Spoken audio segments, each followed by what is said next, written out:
informasi tentang untuk bisa bekerja di Hong Kong lagi. Saya kan dulu pernah bekerja di Hong Kong dari tahun 2005 sampai 2016. Itu pertama satu majikan, yang keduanya itu 10 tahun satu majikan. Tapi 10 tahun majikan itu saya mengundurkan diri karena saya menikah. Terus saya pulang ke Indonesia. Setelah menikah dari tahun 2000, karena saya mengandung, terus saya melahirkan, saya punya anak, saya istirahat lah, nggak diizinin bekerja sama suami karena kondisi kesehatan bayi. Tapi setelah melahirkan anak umur 1,5 tahun, saya lanjut kerja lagi, tapi saya kerja di restoran. Pada masa itu saya kerjanya di restoran La Rambla sama restoran Italian di Landmark. Pada masa itu kan Hong Kong pernah ada demo kan, Miss. Nah, waktu demo itu suami kebetulan kerjanya jadi chef di ground floor. Jadi dia sempat kehilangan pekerjaan selama proses demo itu. Jadi dia nggak pernah kerja, hanya saya yang bekerja. Nah, suami udah mulai dapat kerjaan lagi, nggak taunya malah ketumbur sama COVID. Namanya kita kerja di F&B. Kita kerja di F&B itu masa COVID, otomatis restoran gak ada customer. Nah, dari situ saya mulai kehabisan uang, saya takut jadi gelandangan, apalagi saya punya anak.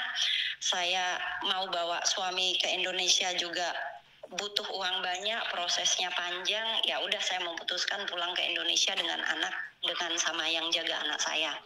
Nah, waktu saya pulang, karena saya nggak tahu COVID itu akan berapa lama ya, Miss. Nah, ternyata seiring berjalannya waktu, LDR, hubungan rumah tangga pun makin nggak harmonis juga. Nah, sekarang saya memutuskan, jadi kami udah nggak bersama lagi, tapi status masih suami istri resmi secara negara, secara agama. Nah, yang saya pertanyakan di sini gini, Miss, saya ingin bekerja ke Hong Kong lagi, tapi bukan di F&B. Saya ingin kerja di domestic helper aja gitu. Udah dapat majikan dari teman ada di Hong Kong, tapi ketika mau proses ke agensi, agent itu nggak ada yang bisa bantu karena KTP saya itu bukan W lagi, tapi udah M. Itu gimana ya, Miss ya? Memang nggak bisa, Mbak.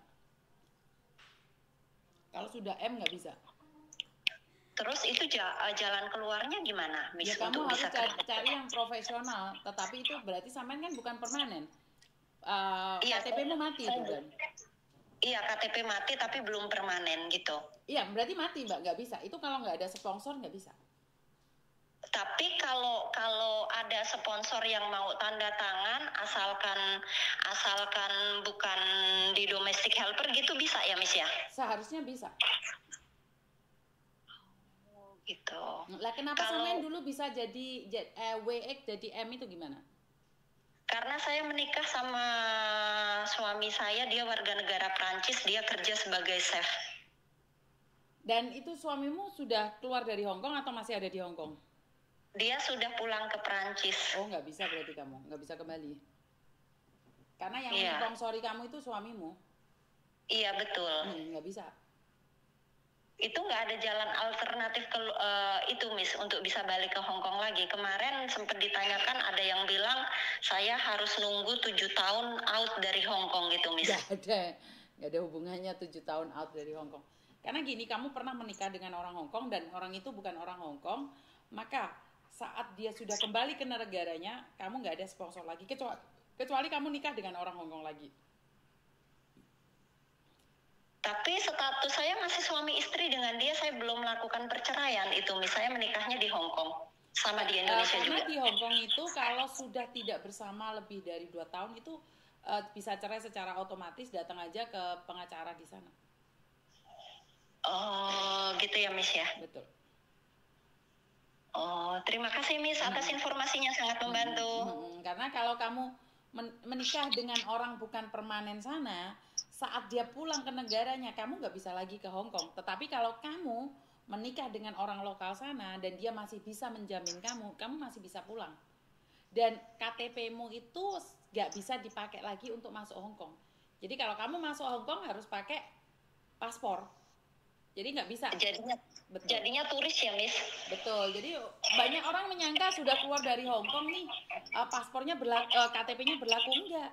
KTP kalian itu tidak berlaku lagi di Hong Kong. Saat kalian itu invalid. Iya, yang masalah itu saya paham, Miss. Cuman permasalahannya yang saya belum paham, kemarin menanyakan dengan agensi, temen nanyain agensi, katanya saya harus out dari Hong Kong dulu selama 7 tahun, bilangnya gitu. Gak ada hubungan ya. Kamu yang tetap nggak bisa masuk karena prosedural dari pemerintah Hong Kong. Kecuali kamu bisa kapanpun datang kalau kamu menikah lagi dengan orang Hong Kong dan kamu disponsori oleh dia. Dan sekarang pun kalau kamu mau ke Hong Kong kerja di restoran itu nggak bisa, karena restoran tersebut harus ada izin meng-hiring dari luar negeri. Kamu nggak bisa karena kamu waktu bekerja di restoran itu bukan karena skill, tapi karena KTP. Karena KTP suamimu. Jadi bukan karena skill kamu di restoran. Skill kamu bukan di sana, tapi karena kamu memiliki KTP yang disponsori oleh suamimu. Seperti itu. Paham, Miss. Kamu jalan satu-satunya menikah lagi dengan orang Hong Kong. Belum kepikiran, Miss. Oke, jadi nggak bisa balik Hong Kong. Bisa pindah ke negara lain. Iya, Miss. Makasih informasinya, Miss. Thank you. Assalamualaikum. Banyak orang yang salah gagal paham, udah pulang dari Hong Kong mengatakan merasa bahwa KTP-nya itu masih aktif ataupun masih valid. Tidak. Saya saja yang dulu punya residen Hong Kong, residen ya, bukan permanen ya. Itu saya tuh tidak tahu kalau saya pulang ke Indonesia atau saya ke Macau lebih dari 6 bulan KTP permanen saya itu bermasalah. Jadi waktu pengupdatean permanen itu saya bermasalah, makanya saya telat dapat permanen Hong Kong. Halo? Halo? Ya, saya sendiri, ada yang bisa dibantu?